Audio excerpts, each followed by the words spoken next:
Bonjour à tous et aujourd'hui on se retrouve pour parler de plaques d'égout. Non, ne quittez pas la vidéo tout de suite, ça va être beaucoup plus intéressant que ce que vous pouvez imaginer. Alors en fait au Japon, les plaques d'égout sont personnalisées par les municipalités qui donc en profitent souvent pour faire un design qui va être en rapport avec la ville, c'est-à-dire ou avec l'histoire de la ville, ou leur spécialité, ou un lieu touristique, etc., etc. Donc sans plus attendre, c'est parti pour le top 10 des plaques d'égout japonaises et leur signification. Numéro 10, Kawabe.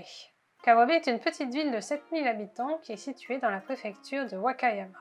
Alors la plaque représente 3 petits personnages qui sont vraisemblablement en train de danser et de s'amuser, ils se tiennent par les épaules. Ils ont des têtes en forme de smiley.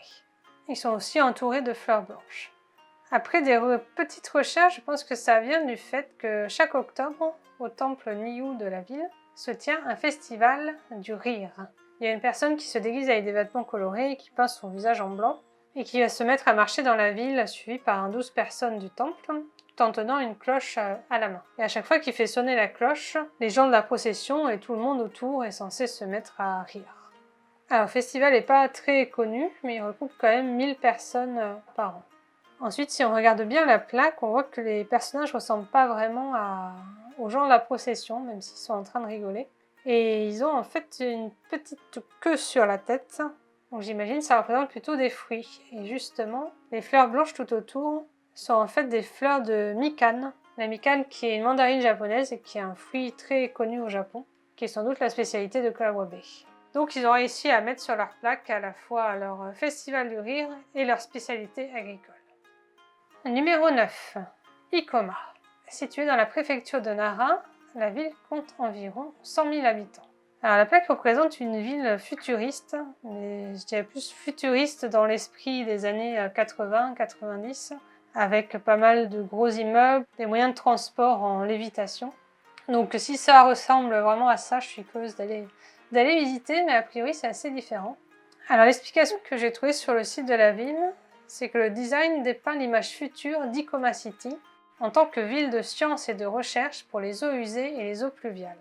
Et en effet, ils ont l'air assez poussés sur les questions d'environnement, d'énergie renouvelable et de développement durable, parce qu'en 2019, ils ont été choisis avec 30 autres villes au Japon en tant que SDG Future City. SDG, ça signifie Sustainable Development Goals, ou Objectifs de développement durable. C'est une initiative des Nations Unies pour promouvoir une nouvelle façon d'imaginer les villes de demain. Je ne sais pas si c'est censé ressembler à ce qu'il y a sur la plaque, mais ça m'étonnerait.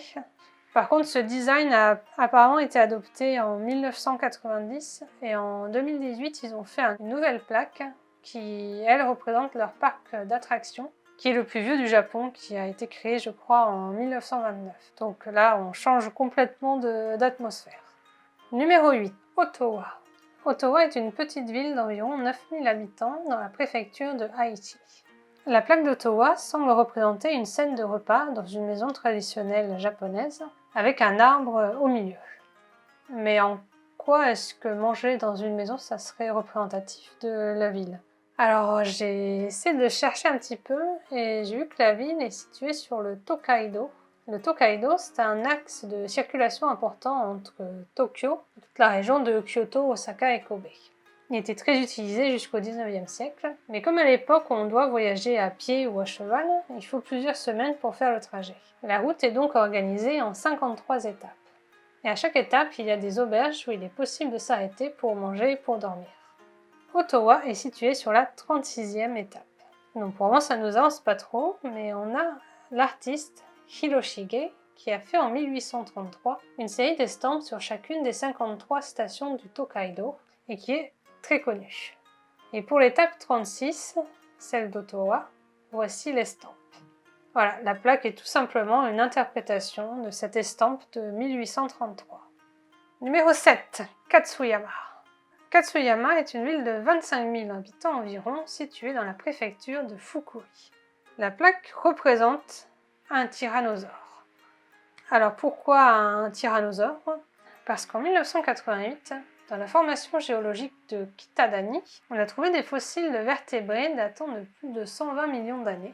Du coup, suite à cette découverte, un site de fouilles s'est organisé qui est devenu l'un des plus grands du Japon. Puis en 2000, on a ouvert un musée des dinosaures à Katsuyama. Et c'est le plus grand musée de dinosaures du Japon. Chaque année, il accueille près de 1 million de visiteurs. Donc ça suffisait pour que les plaques d'égout soient ornées de tyrannosaures. Et je trouve ça plutôt cool. Numéro 6, Fuji, Shizuoka. Fuji, Shizuoka est une ville de 250 000 habitants située dans la préfecture de Shizuoka. Et comme son nom l'indique, elle est située juste à côté du célèbre mont Fuji. Sur la plaque, on peut justement voir le mont Fuji en arrière-plan, et devant on voit une jeune femme et une forêt de bambous. La jeune femme est la princesse Kaguya, un personnage du folklore japonais qui apparaît dans le conte du coupeur de bambou. Selon ce conte, un jour, un vieil homme qui était coupeur de bambou est allé dans la forêt de bambou justement pour en couper, et il a vu un bambou qui avait l'air d'avoir une sorte de lumière qui venait de l'intérieur de lui-même, donc il a décidé de le couper, et à l'intérieur du bambou, il a trouvé un petit bébé qui apparemment n'était pas plus gros qu'un pouce. Et il a ensuite ramené ce petit bébé qui est devenu la princesse Kaguya. Ensuite, il y a pas mal d'aventures qui lui arrivent avec des prétendants qui veulent se marier avec elle, etc., etc. Mais du coup, pourquoi est-ce qu'elle apparaîtrait dans cette plaque d'égout? C'est que selon la légende, la forêt de bambou où elle a été trouvée se trouverait dans un parc de la ville. Donc voici une photo. Donc voilà, si vous essayez de trouver un bébé dans une coupe de bambou, allez-y, n'hésitez pas. Numéro 5, Iwakura. Située dans la préfecture de Nagoya, c'est une ville de 50 000 habitants. Alors la plaque est un peu complexe. Apparemment le centre représente une rivière. Il y a des fleurs de cerisier qui entourent la rivière en haut. Et en bas, dans la rivière, on dirait qu'il y a un homme qui est en train de déposer des espèces de plaques ornées de dessins. Donc a priori c'est un petit peu bizarre. Donc en cherchant, je vois sur Google Maps qu'au centre de la ville coule une rivière justement qui s'appelle la rivière Gojo. C'est donc elle qu'on voit sur la plaque. Et cette partie de la rivière est bordée de cerisiers. Et l'endroit fait partie de la sélection officielle des 100 plus beaux endroits pour admirer les cerisiers. D'où les fleurs de cerisier qui se trouvent en haut. Après quelques recherches, j'ai trouvé ce que représentait cet homme avec ses plaques. En fait, les plaques sont des koinobori, des banderoles de carpe pour la fête des enfants. Et si vous ne connaissez pas, regardez ma dernière vidéo qui est justement sur cette fête. Alors de nos jours, les koinobori sont créés à la chaîne par des machines, mais à Iwakura, depuis le XVIe siècle, ils sont encore faits artisanalement et peints à la main.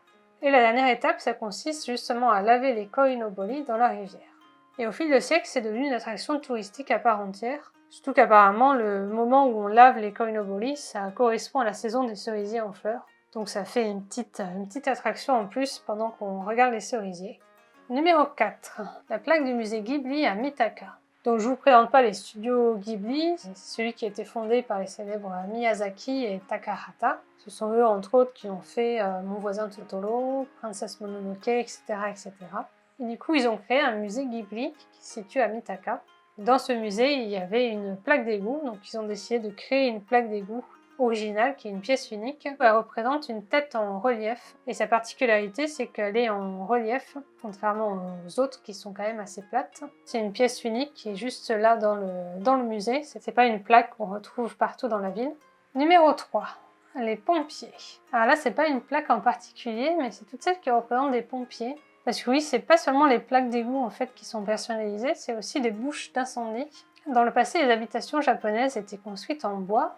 Et avec les tremblements de terre, les typhons que le Japon peut subir, c'était particulièrement vulnérable aux incendies. Donc les Japonais sont vraiment très attachés aux pompiers, ils ont vraiment une image positive. Du coup, ils ont voulu leur rendre hommage en les représentant sur les bouches d'incendie. Numéro 2, Shimada. Shimada est une ville de près de 100 000 habitants dans la préfecture de Shizuoka. Alors, la plaque représente deux femmes qui semblent traverser une rivière assises sur une planche en bois qui est portée par plusieurs hommes. En arrière-plan, on voit le mont Fuji. Donc c'est un petit peu bizarre cette façon de traverser une rivière. On se demande un peu pourquoi il n'y a pas de pont ou moins de barques.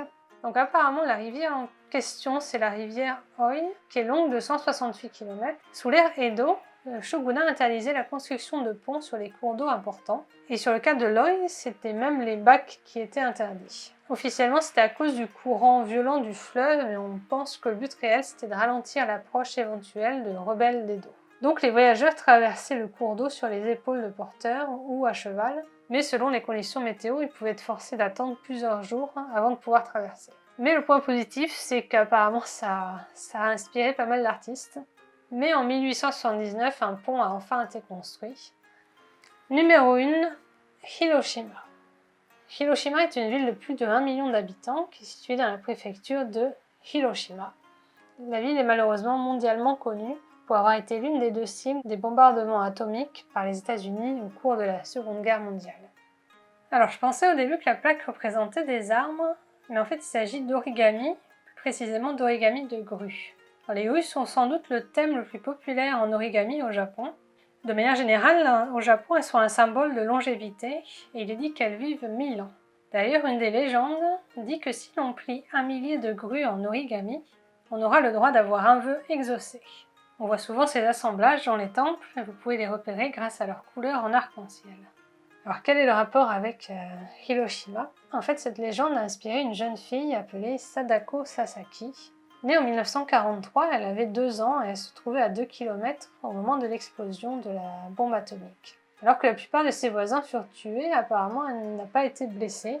Elle passa ensuite une enfance sans problème majeur, mais à l'âge de 11 ans, elle contracta une leucémie qui était due à l'exposition à la radioactivité de la bombe 10 ans plus tôt. Sa meilleure amie, Shizuko, lui parla de la légende, et Sasako entreprit de réaliser 1000 grues en origami, espérant que les dieux, une fois les 1000 grues pliées, lui permettraient de guérir. Malheureusement, elle a fini par mourir à l'âge de 12 ans, après en avoir réalisé seulement 644. Ses camarades de classe, profondément choqués, décidèrent de finir de plier les 1000 grues et continuèrent cette activité afin de collecter de l'argent en provenance des écoles japonaises pour construire une statue en l'honneur de Sadako et de tous les enfants frappés par la bombe. Depuis cette histoire, la grue en origami est devenue un symbole international de paix.